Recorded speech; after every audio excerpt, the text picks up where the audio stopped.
Сәлем достар, бұл әннің оригинал аккордтарын барайсыз ойнау үшін бізге каподастар керек. Каподастарды біздер 5-ші латқа қоямыз. Және де мынадай 4 аккордты ойнаймыз. AM, сосын DM деген аккорд, потом S, сосын E деген аккорд. Егер де каподастар болмаса, онда оригинал аккордтарды бараймен ойнау керек болады. Бұлар деген былай болады. 5-ші латқа барайны қоямыз.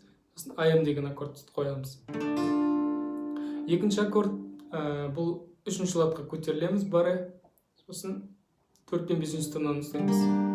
Бұл екінші аккорд. 3-ші аккорд бізде мына жерде 8-ші латқа барайны қоямыз да 3 саусақты 2-ші, 3-ші, 4-ші струналарға қоямыз былай.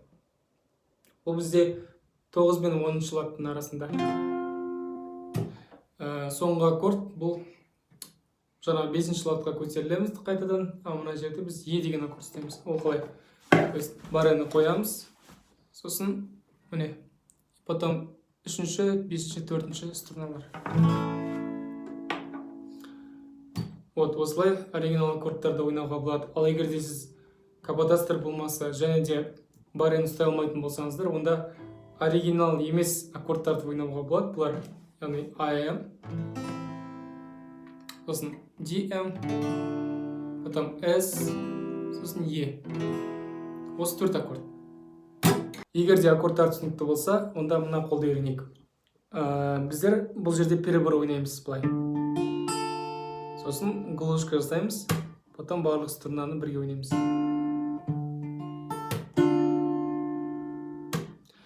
Әрбір аккордқа біз бір-бірден ойнаймыз.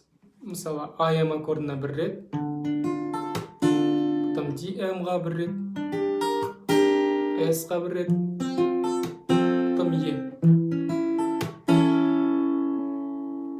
Жаңағы аккордтармен переборды үйреніп болғаннан кейін біз ән айтып бастаймыз. Мына жерге қазір текст шығарам и айтып көрсетемін.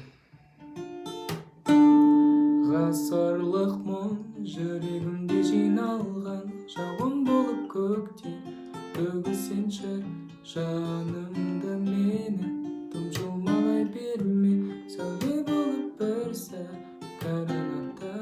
Ғасырлық мұң жүрегімде енді мұқа болып мәңгі жата алмайды, тұрлаусыз уақыт тұмсырлана берме, сәуле болып бір сәт көрінсеңші, көрінсеңші. Сосын қайырмасын дәл осылай айтамыз. Жанат арасына